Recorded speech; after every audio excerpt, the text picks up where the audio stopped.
Hello everyone and welcome to the Anime Void. I'm Brian, your host, and Manga! I decided that since I have this new bookshelf all made and all that fun stuff, that for the manga videos, I'll be doing the videos in front of the manga bookcase, and all the anime ones I'll do over in the other side of the room where my anime bookshelf is. I don't know why, I just felt like that'd be appropriate. Just running with it. If you prefer the anime bookshelf background, let me know. But anyway, to the point of the video, I am reviewing the second volume of Asumi-chan is Interested in Lesbian Brothels. Now, I won't be waving the book around like I normally do with my manga videos. It's sitting here right on the shelf. And you can probably tell that from what the thumbnail looks like, with the little pixelation strip. With the first volume, I felt like the cover was just scraping the line of what was okay to put in a thumbnail, and this one I was just like, no, I'm not playing that. It needs the pixelation strip. Anyway, in the last volume, Asumi actually hit the mark in reserving a night with her lost childhood love, Mai. And Mai is aware that the Asumi-chan that pops up in her reservation list is her Asumi through the power of stalking. She is very much on cloud 9 over this, and even takes time off of work, specifically after the reservation, because she's not sure if she can continue this job if she meets with Asumi and they end up hitting it off and become a couple from there.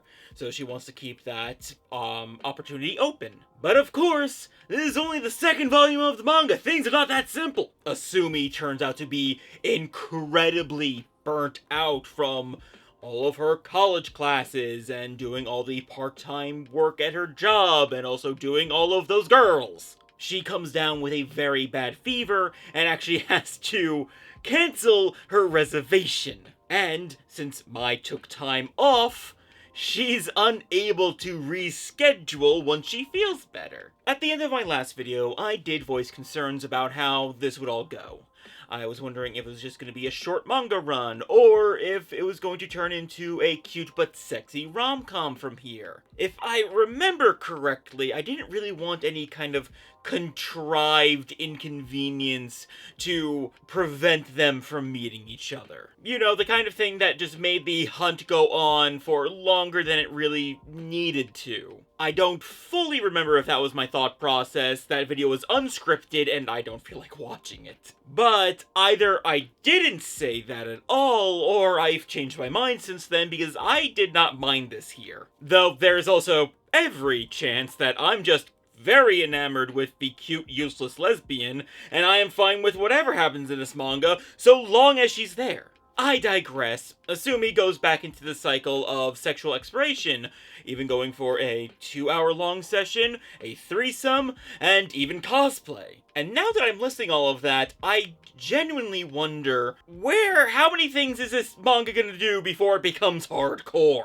Like, I feel like there's only a set amount of things that can be done before it either A, becomes repetitive, or B, just becomes hentai. I suppose hooking up with someone without having to pay for it is on the table. That's likely to happen eventually.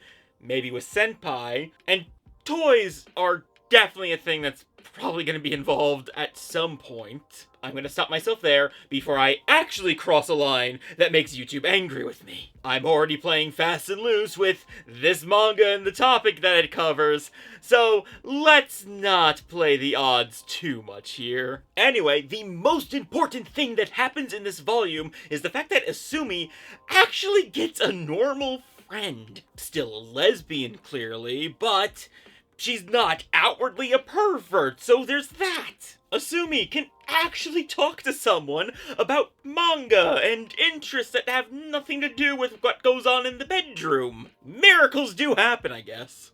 But I am sure that everything, including this character, will circle back to the bedroom eventually, because this is Smut. Still, the introduction of a character that seems to be recurring, hopefully, and is outside of the whole brothel thing, does give me hope. It's a good sign for the longevity of this series. Though, like I said earlier, Asumi is such a cute and useless lesbian, I am fine watching her commit war crimes, just so long as she keeps being flustered by hot women. It's actually funny that she still gets so flustered at this point when her bed count is nearly at the double digits. I do look forward to the next volume and seeing what Asumi-chan does next and who Asumi-chan does next.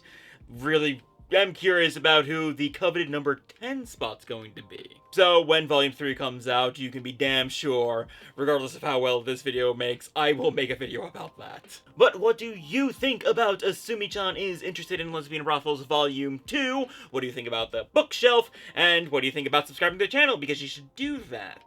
Leave a comment down below, I'm very interested to find out. Thank you so much for watching, and I'll catch you next time in the void. Later.